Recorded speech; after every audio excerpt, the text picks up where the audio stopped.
So ఇప్పుడు అనిపిస్తుందా ఎప్పుడైనా కూడా, అంటే ఇప్పుడు ఒక సీరియల్కి కంబ్యాక్ చేశారు, బట్ మీరు చెప్తున్నారు ఇండస్ట్రీ అంతా మారిపోయింది, రావచ్చు రాకపోవచ్చు ఫ్యూచర్లో, ఇన్ కేస్ ఒకవేళ వచ్చినా కూడా సేమ్ నెగిటివ్ కైండ్ ఆఫ్ అయినా కూడా ట్రావెల్ చేయాల్సి వస్తుంది. ఒక మెయిన్ లీడ్ చేసి నేను ఏదైనా క్యారెక్టర్ చేస్తా అంటే తక్కువ బడ్జెట్లో నాకు ఇస్తారు, కాకపోతే నేను అక్కడ మనసు చంపుకొని ఒక అమ్మాయిని పక్కన హీరోయిన్గా ఎవరో అమ్మాయిని ఏ రకంగా లేని ఒక అమ్మాయిని హీరోయిన్గా చూస్తూ నేను బేర్ చేస్తూ నేను అలా చచ్చిపోలేను రోజు. ఇదే చేయకుండా ఇంట్లో ఉన్నా బాగానే ఉన్నట్టు అనిపిస్తుంది, కానీ ఇంకా అది ఫేస్ చేయలేను. సో మరి అలా చేయలేనప్పుడు ఇప్పుడు ఈ మధ్య కాలంలో అనిపిస్తుంది, అంటే ఎడ్యుకేషన్ కంప్లీట్గా ఫినిష్ చేసి ఉంటే అట్లీస్ట్ ఏదో చిన్న నా ఓన్ బిజినెస్ స్టార్ట్ చేసి ఉండేదాన్ని, లేదంటే ఒక జాబ్లో అయినా జాయిన్ అవ్వచ్చు, ఎందుకంటే మీరేమంత ఏజ్ అయిపోలేదు, యూ కెన్ డూ. అలా ఎప్పుడైనా అనిపించిందా? ఒక స్టడీస్ అయితే కంప్లీట్ చేసి ఉంటే బాగుంది. అంటే ఫినాన్షియల్లీ ఫస్ట్ నుంచి మేము బిలో మిడిల్ క్లాసే, అంటే ఒక్కొక్క డే ఫుడ్ కూడా ఉండేది కాదు, ఆ స్టేజ్ నుంచి వచ్చాను నేను. మమ్మీ డాడీ వచ్చేసి ఒక స్టేజ్లో రోడ్డు పైన చౌరస్తా మీద మిర్చి బజ్జీ బండీలు ఉంటే వర్షంలో తడుస్తూ ప్యాక్ చేసి ఇచ్చిన డేస్ కూడా ఉన్నాయన్నమాట నా లైఫ్లో. సో మా ఫ్యామిలీ అయితే ఏదైతే అంత స్ట్రగుల్ ఫేస్ చేసి వచ్చిందో అక్కడ నుంచి మళ్ళీ డౌన్ వెళ్ళొద్దని అంతే ఇప్పటికీ స్ట్రగుల్ ఫేస్ చేయడం. ఒక్కొక్క డే ఇంట్లో రైస్ ఉండేది కాదు, పక్క వాళ్ళని అడుక్కొని మమ్మీ బీడీలు చేసేవాళ్ళు, ఎక్కువ కరీంనగర్లో బీడీలు అవి చేస్తుండేవాళ్ళు. ఆ బీడీలో ఆకు అంతా తీసుకొచ్చి పొయ్యి పెట్టుకొని జస్ట్ నూకన్నం ఉంటుంది కదా రైస్ కాకుండా, ఆ నూకన్నం బాయిల్ చేసుకొని తినేవాళ్ళం. అండ్ అక్క వాళ్ళు వచ్చేసి ఒక 75 రూపీస్కి సేల్స్ వర్క్ కూడా చేసిన డేస్ ఉన్నాయి. మమ్మీ ఒక 2500కి ఒక 1 మంత్ సెక్యూరిటీ గార్డ్గా చేసిన డేస్ ఉన్నాయి. సో అంత స్ట్రగుల్ నుంచి వచ్చి చూసి ఇప్పుడు గట్టిగా నోరు తెచ్చి నాకు ఒక ఆఫర్ ఇవ్వండి అని మనం అడగలేము. తెలుగు వాళ్ళు ఎవరైనా అందరూ మన దగ్గర ఉన్న వాళ్ళు అందరూ బిలో మిడిల్ క్లాస్ లేకపోతే మిడిల్ క్లాస్, కష్టపడి పని చేద్దామంటే మీరు ఇప్పుడు ఈ టైంలో కూడా ఆఫర్స్ ఎవరికి ఇవ్వనట్టయితే పక్క వాళ్ళని ఎవరినో తెచ్చుకొని అది చాలా హర్టింగ్గా ఉంటుంది. ఇప్పుడు ఇంత ఫేమ్ వచ్చిన 15 సీరియల్స్ చేసిన నేను వెళ్ళి ఎక్కడో చోట జాబ్ చేస్తా అంటే నన్ను వాళ్ళు చీప్గానే చూస్తారు. హీరోయిన్ వచ్చేసి ఏంటి ఇక్కడ చేస్తుందని, ఒక సెలబ్రిటీ అయిన తర్వాత మనం బయట లొకాలిటీలో తిరిగితే ఒక కైండ్ ఆఫ్ డిఫరెంట్ ఉంటుంది, వాళ్ళకి ఏంటో తెలియదు. మరి మనం ఏదో ఇది చేస్తామని కాదు, ఒక కైండ్ ఆఫ్ లుక్లో ఉంటారు వాళ్ళు, ఒక మైండ్ సెట్ ఏదోలా ఉంటుంది వాళ్ళది, అలా చేయలేము. ఇప్పుడు నేను వెళ్ళేసి 5000కైనా జాబ్ చేయడానికి రెడీ ఉన్నాను, కాకపోతే నాకు రావు. మీకేం తక్కువ, మీకెందుకండి చేయడం, ఇక్కడికి వచ్చినా పని చేస్తుందా లేదా, మీకు ఆఫ్టర్ ఈ పని ఎందుకు మీరు చేయడం అన్నట్టు చూసి జడ్జ్ చేసేస్తారు. తిని అసలు ఏం పని చేయలేదు, తిని పని చెయ్యొద్దు అన్న ఫీలింగ్. మా ఫ్యామిలీ మా చుట్టాల్లోనే ఏం తక్కువ ఉంది శిరీషకి, అన్ని సీరియల్స్ చేస్తుంది, అన్ని లక్షలు సంపాదించేసి ఉంటుంది. నా ఫ్రెండ్స్ క్లాస్మేట్స్ ఎవరైతే ఉన్నారో ఒక 1 lakh ఉంటే అడ్జస్ట్ చేయవే, నేను నెక్స్ట్ మంత్ అలా ఇచ్చేస్తాను. నాకు ఫోన్ చేసి అలా 1 lakh అంత ఈజీగా అడుగుతున్నారా? 1 lakhని ఎలా అవుతుంది అలా? నేను నెల మొత్తం కష్టపడితే నాకు ఫైనల్గా ఒక 2-3 వేలు మిగిల్చుకోవడమే కష్టం అవుతుంది. నా మెయింటెనెన్స్ మమ్మీ వాళ్ళకి కానీ వీళ్ళని కానీ చూసుకోండి. మీరు ఫ్యామిలీ మొత్తము చూశారు అండ్ చూస్తున్నారు, అయినా కూడా ఇప్పుడు మీకు కష్టపడి మీ బేబీని క్యారీ చేస్తూ మీరు ఇప్పటికీ కూడా కష్టపడి మీ మమ్మీని చూడాలనుకుంటున్నారు, మీ అమ్మమ్మని చూడాలనుకుంటున్నారు. సో మీ డాడీ ఎక్స్పైర్ అయ్యారు, హెల్త్ బాగాలేక రీసెంట్గా. అంటే ఇన్ని రెస్పాన్సిబిలిటీస్ ఉన్నాయి కాబట్టి మీరు ఇంకా కష్టపడాలనుకుంటున్నారు. మీ ఫ్రెండ్స్కి ఇన్ని రెస్పాన్సిబిలిటీస్ కాకుండా ఓన్లీ మీరు సంపాదించేదే కనిపిస్తుంది, ఖర్చు కనిపించట్లేదు. ఈజీ అమౌంట్ అనేది ఎప్పుడైతే వాళ్ళు పెళ్లి చేసుకున్నారో వాళ్ళ హస్బెండ్ అంతా ఈజీ వెల్ సెటిల్ అయి ఉన్నారు, ఈజీ మనీ ఉంది.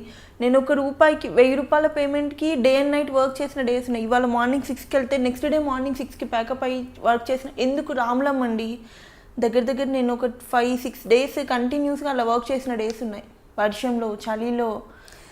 కానీ ఎందుకు అంత తక్కువ రెమ్యునరేషన్కి మీరు వర్క్ చేశారు? అంటే మీరు ఆల్రెడీ పీక్ స్టేజ్లో ఉన్నారు, మీకు ఆపర్చునిటీస్ చాలా వస్తున్నాయి. అప్పటికి కొంచెం పడలేదు, ఎప్పుడైతే స్టార్టింగ్ అడగకిచ్చే మనసు కొన్ని ప్రాజెక్ట్స్కి నేను తక్కువే తీసుకున్నాను. నాకు తెలియదు ఒక మెయిన్ లీడ్ ఎంత తీసుకుంటున్నారో తెలీదు, గట్టిగా డిమాండ్ చేస్తే ఏమో ఆఫర్ తెలుసుకోలేదు బయట అంటే ఎలా ఉంది అనేది.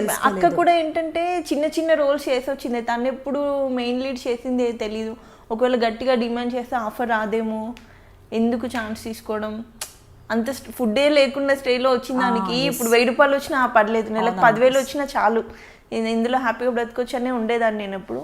ఇప్పటికీ నేనేం డిమాండ్ చేయనండి, మరి ఎందుకో మరి తెలియదు. శిరీష చాలా ఎక్కువ డిమాండ్ చేస్తుందంట, అసలు 10,000కి మించి తక్కువ చేయదంట. అంటే నాకు ఎవరు కాల్ చేశారు, ఎవరు అడిగారు, ఎవరితో చెప్పాను, నేను ఎందుకు క్రియేట్ చేస్తారు ఇవన్నీ? వాడికి ఎవరికో ఒకరు నచ్చేసి ఉంటారు, వాడు మెంటల్గా ఒకరిని ఫిక్స్ చేసుకుని ఉంటాడు, ఇవి అమ్మాయిని రిజెక్ట్ చేయాలి అంతే. దానికి 1,00,000 రీజన్స్, లావ్ అయ్యాలని, లేకపోతే అమ్మాయి లొకేషన్లో టైంకి రాదు, అసలు షార్ట్లో టైంకి ఉండదు, పిచ్చి పిచ్చి వేషాలన్నీ లొకేషన్లో వేసి ఎందుకు వేస్తాను? నువ్వు నాతో వర్క్ చేస్తే కదా నా గురించి డిసైడ్ అవ్వాలి. టైంకి రాదు అంటే ఇన్ని ప్రాజెక్ట్స్ ఎలా చేశాను? అండ్ ఒక్కొక్క ప్రొడక్షన్లో నేను ఖచ్చితంగా 2-3 సీరియల్స్ చేశాను. ఒక దాంట్లో కంఫర్టబుల్ ఉంటేనే కదా నెక్స్ట్ దానికి ఎంత ఉన్న ప్రొడక్షన్ ఆలోచిస్తుంది.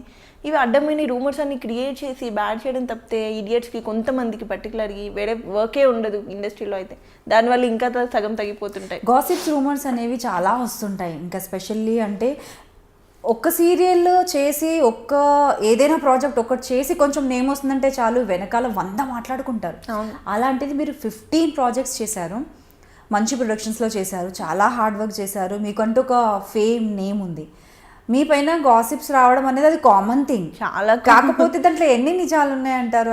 ఎన్ని మీరు అంటే ఎలాంటి అనిస్తారు? ఇప్పుడు శిరీష అన్ని ప్రాజెక్ట్స్ చేసిందంటే ఊరికేనే చేసిందా? నువ్వు చూసావా? వచ్చి చూడు ఫస్ట్, నేనేంటో నన్ను చూసి నా వెనకాల ఉండి తర్వాత డిసైడ్ అవ్వు నా గురించి. 4 ఆఫర్లు రాగానే ఇంక ఖచ్చితంగా ఏదో ఒకటి నేను చేస్తే ఎఫ్ఐఆర్ అనేది మెయింటైన్ చేస్తేనే అవుతుందా? ఏమో నాకు లక్ బాగుందేమో. నేను ప్యాకప్ అయ్యేంత వరకు 3 o'clock midnight షూట్ చేయమన్నా నేను చేస్తాను. ఇంకొక అమ్మాయిలు చేయకపోవచ్చు, నేను కోఆపరేట్ చేయడం నచ్చిందేమో ప్రొడక్షన్కి, అందుకని కంటిన్యూ అయ్యానేమో. మెంటల్లీ అసలు అనవసరమైన చెత్త అంతా క్రియేట్ చేసి స్లాబ్ పెట్టడం తప్పితే ఏం లేదు దీనికి. ఇంకా లక్కీగా మా హస్బెండ్ అనేవాడు లవ్ మ్యారేజ్ కొంచెం ఎక్కువ అర్థం చేసుకుంటాడు కాబట్టి నేను బ్రతికిపోయాను. ఈ పిచ్చి రూమర్స్ వల్ల ఒకవేళ అటు ఇటు మెంటాలిటీ ఉండి కొంచెం అనుమాన పోవడం అయితే ఈ పాటికి వదిలేసేవాడు నన్ను. అలా ఉంటాయి అన్నెసరీ థింగ్స్, అసలు లేనివి. నేను టైంకి వెళ్ళి నేను పొద్దున్న 7 o'clock ఉండమంటే 9కి షార్ట్లో ఉన్నానంటే నేను 8:45కి ఉన్న డేస్ కూడా ఉంటాయి. ఎందుకు ఉండరు షార్ట్లో? ఎవరు చూసారు, ఎవరు మాట్లాడారు? చూడకుండా ఉన్నాను వాళ్ళు. అసలు ఆ ప్రొడక్షన్లో కొన్నిట్లలో నేను చేయలేదు, వాళ్ళు కూడా ముందే డిసైడ్ అయిపోతారు. అలా ఎవరికి నచ్చినట్టు వాళ్ళు రాసుకుంటూ ఉంటారు అలా. సో ఫ్రస్ట్రేషన్, మనుషుల ఫేస్ని చూసి వాళ్ళు ఎలా ఉంటున్నారో చూసి మనం డిసైడ్ చేయలేము. నేను ఆల్మోస్ట్ 2-3 times అయినా చూసి ఉండొచ్చు, మీ స్టేటస్ కావచ్చు, పిక్స్ కావచ్చు. అంటే మనిషిలో ఒక ప్లెజెంట్నెస్ అనేది అది గాడ్స్ గ్రేస్. ఎప్పుడు నవ్వుతూ హ్యాపీగా ఉండగలగడం, అందంగా కనిపించగలగడం, చూడగానే ప్లెజెంట్గా కనిపించగలగడం అనేది దేవుడిచ్చిన వరం. అలాంటి వాళ్ళకి ఏ కష్టాలు లేవని జనాలు అనుకుంటారు, బట్ ఎదురుగా మీరు ఖచ్చితంగా వాళ్ళు అంత స్ట్రాంగ్ కాబట్టి ఆ నవ్వులో వాళ్ళు ఎంత కష్టానైనా దాచుకుంటారు అన్నది మిమ్మల్ని చూసిన తర్వాత మళ్ళీ ఒకసారి ప్రూఫ్ అయింది నాకైతే. సీరియస్లీ హార్ట్ మెల్టింగ్ స్టోరీ అండి. హలో అందరికీ నమస్తే, నేనే మీ బిత్తిరి సత్తి. ఐ డ్రీమ్ అంటే నా కళల ఛానల్ను సబ్స్క్రైబ్ చేసుకున్నారు, నోరు తిరుగుతలేదు. మీరు ఎప్పటికీ ఫాలో కండి. ఆ గంట గుర్తు మీద వస్తే మీకు హాఫ్ డేట్లు అన్నీ వస్తాయి. హాఫ్ డేట్లే వస్తాయా, ఫుల్ డేట్లు వస్తాయన్నా? అన్నీ వస్తాయి కదా, ఆ ఫుల్ డేట్లు వస్తాయంట. మీరైతే గంట గుర్తు కొట్టండి. Hi guys, this is Kartikeya. For more videos, please subscribe to iDream. Hello everyone, this is your Rahul Sipligans. For more videos, please do subscribe iDream. For more updates, please subscribe iDreams. Hi, this is Director Bobby. Please subscribe to iDream. For more videos, please subscribe to iDream. Hi, this is Nikki Tamboli. Do subscribe iDream. For more videos, subscribe to iDream. Please subscribe iDream. నేను మీ అలీ రజా. For more videos, subscribe to iDream. Do subscribe iDream. Please subscribe to iDream.